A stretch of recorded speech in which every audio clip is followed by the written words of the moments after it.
সুবিশাল ধনিয়া কালোজিরার মাঠ। এটা হলো ধনিয়া ফুল আর এটা হলো কালোজিরা ফুল।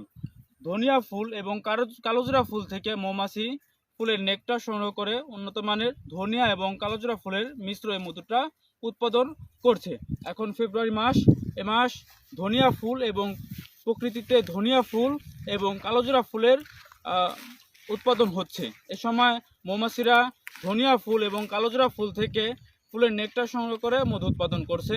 এই মধুটা যথেষ্ট পরিমাণে সুগন্ধি মধু হবে, কারণ এই ধনিয়া ফুল থেকে যে মধু উৎপাদন হয় এই মধুটা হয় সুগন্ধিযুক্ত মধু, এবং এই কালোজিরা ফুল থেকে যে মধু উৎপাদন হয় এই মধুটা হয় ঔষধি গুণ সম্পন্ন মধু। এখন ফেব্রুয়ারি মাস, এখন আমরা ধনিয়া এবং কালোজিরা ফুলের মধু উৎপাদন হচ্ছে, কারণ প্রকৃতিতে এখন সবথেকে বেশি রয়েছে ধনিয়া ফুল এবং কালোজিরা ফুল। যাদের এই ধনিয়া এবং কালোজিরা ফুলের এই মিশ্রটা মধুটার প্রয়োজন হবে আমাদের সাথে যোগাযোগ করবেন। আমাদের কাছে সবথেকে ভালো মানের গ্রেড সম্পন্ন ধনিয়া এবং কালোজিরা ফুলের মিশ্র মধুগুলো উৎপাদন হচ্ছে।